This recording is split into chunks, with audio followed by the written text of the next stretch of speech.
దేవునికి స్తోత్రం. అందరికీ నా హృదయపూర్వక వందనాలు. Praise the Lord. దేవుడు మిమ్మల్ని మీ కుటుంబాన్ని దీవించును గాక. ఈరోజు దేవుడు మనందరి కొరకు తెలియపరిచిన అద్భుతమైన వాక్య సందేశం మత్తయి సువార్త 6వ అధ్యాయము 34వ వచనము.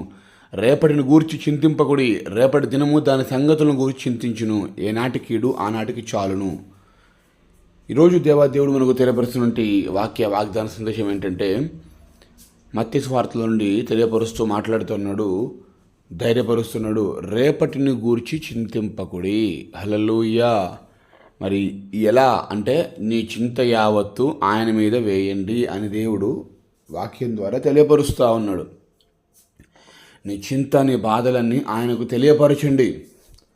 ఎప్పుడైతే మీరు ఆయనకు తెలియపరుస్తారో, ఆ బాధలు, ఆ సమస్యలన్నింటినీ దేవుడు తీర్చడానికి సిద్ధంగా ఉంటాడు. కనుక నువ్వు చింతించటం వలన నీవేమైనా సమస్యను తీర్చగలుగుతావా? నీ చింతను, నీ బాధను, సమస్తాన్ని దేవునికి అప్పచెప్పు. ప్రయాసపడి భారం మోసుకొంచున్న సమస్త జనులారా నా ఎదుకు రండి, నేను మీకు విశ్రాంతినిస్తా అన్నాడు. నీ చింతలు, నీ బాధలు, నీకున్నటువంటి సమస్యలు అన్నీ కూడా నీకు శక్తికి మించినవే కావచ్చు.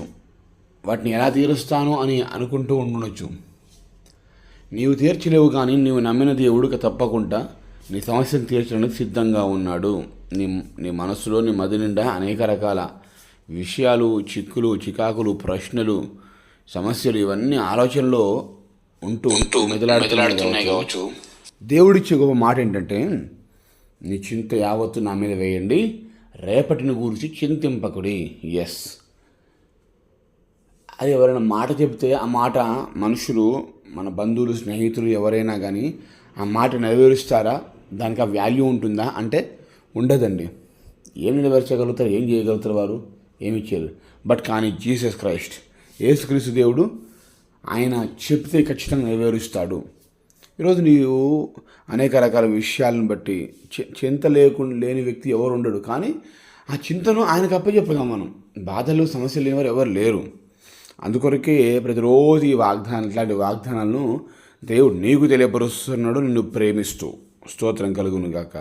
మరి ఈరోజు కూడా దేవుడు నీకు తెలియపరుస్తున్నాడు. దేని గురించి చింతపడుతూ ఉన్నావు? రేపేమైపోతుందో, అదే దేవుడు చెప్తారు, రేపు ఏమవుతుందో, ఈ రోజున్న సమస్య ఎలా తీర్చాలి అని చెప్పేసి నువ్వు దాని గురించి ఆలోచించు, ప్రార్థన చేయగాని రేపటి గురించి ఎందుకు ఆలోచిస్తావు? రేపటి గురించి దేవుడు లేడా? దేవుడు ఉన్నాడని నమ్మకం ఉంటే ఆయన ప్రార్థించు. ఉదయమే లేచి వాక్యం విని ప్రార్థన చేసుకొని నువ్వు సాగు.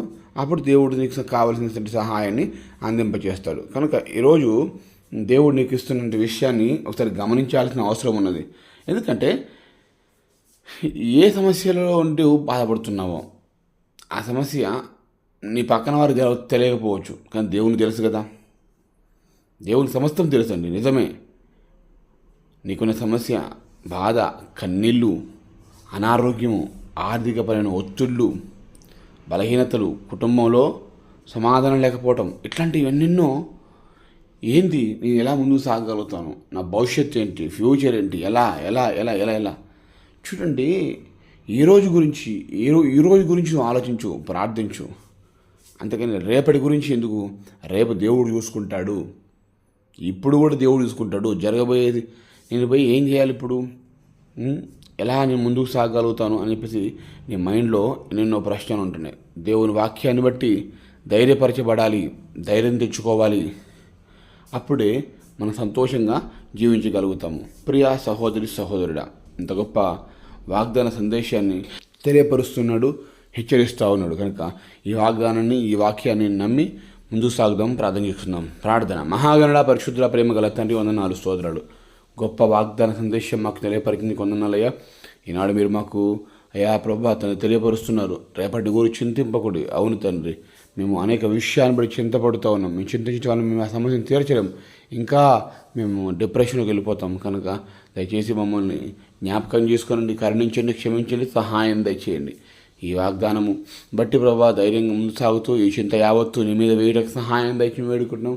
మా మీద మోపబడిన ప్రతి కష్టము, నష్టము, బాధ, బలహీనత, రోగము, ఆర్థికపరమైన ప్రతి ఒత్తిడి నీ నామ పేరిట ప్రభు ప్రార్థిస్తూ వాటిని తొలగింప చేయండి. ప్రభా నీకు వందనాలు.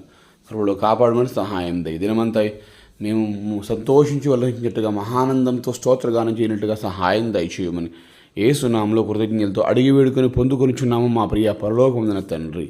ఆమెన్.